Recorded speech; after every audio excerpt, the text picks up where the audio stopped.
এভাবে আমাদের অসংখ্য লোক এভাবে আমাদের বিগত কয়েকদিন এবং স্টিল এখন খেলতেছে এরকম অনেক রাজনৈতিক ব্যক্তি আমাদের বিসিবিতে আছে।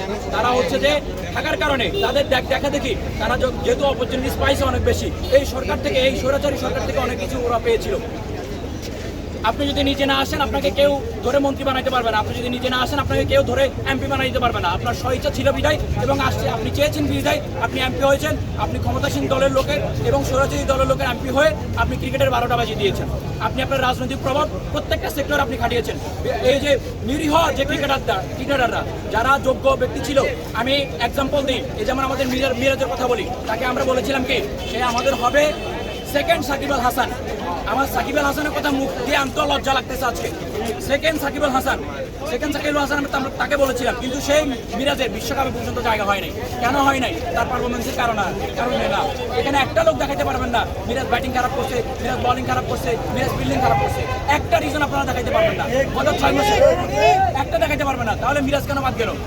তামিমকে নিয়ে যথেষ্ট পরিমাণ রাজনীতি করা হয়েছিল। তৎকালীন যে স্বৈরাচারী সরকার ছিল, সেই স্বৈরাচারী সরকারের কাছে সভাপতি বলেন কিংবা আমাদের বড় অধিনায়করা বলেন, সবাই মিলে একজোটে বিচার দিয়েছিল।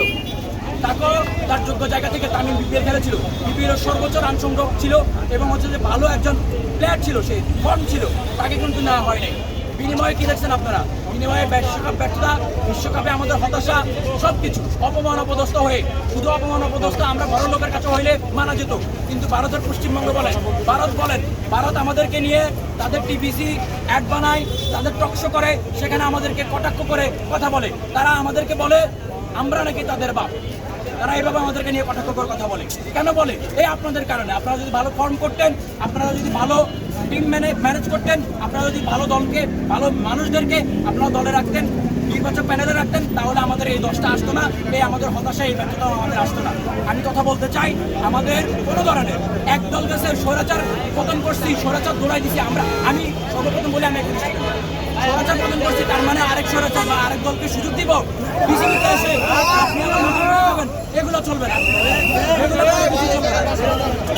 মানে রাজনৈতিক মুক্ত রাখতে হবে ক্রিকেটটাকে।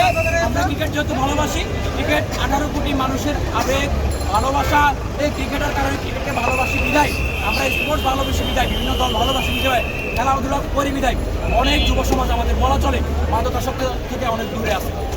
যদি আমাদের ক্রিকেটটা আমাদের মন থেকে হারিয়ে যায়, আমরা খেলাধুলাও বাদ দিয়ে দিই, তাহলে মানে খুব বেশি দেরি নয় আমাদের যুব সমাজ, আমাদের তরুণ সমাজ মাদকাসক্ত কিংবা আরও বিভিন্ন ধরনের অপকর্মে জড়িয়ে যেতে পারে খুব তাড়াতাড়ি। তো এই জন্য আমরা চাই কোনো রাজনৈতিক ব্যক্তি, কোনো রাজনৈতিক ব্যানার, সেটা এই দল হোক সেটা ওই দল হোক, কোনো দলই আর রাজনৈতিক ব্যক্তি এই বিসিবিতে জায়গা পাবে না এবং আমরা জায়গা করতে দিব না। আর যদি কেউ রাজনৈতিক প্রভাব খাটাতে চায়, রাজনৈতিক ব্যক্তির মাধ্যমে সে বিসিবিতে আসতে চায়, সেটা এই শিক্ষার্থীরা, এই বাংলা শিক্ষার্থীরা যেরকম স্বৈরাচার পতন করেছে, তেমনি আপনাদেরকেও রুখে দাঁড়াইতে আমাদের 2 মিনিট সময় লাগবে না।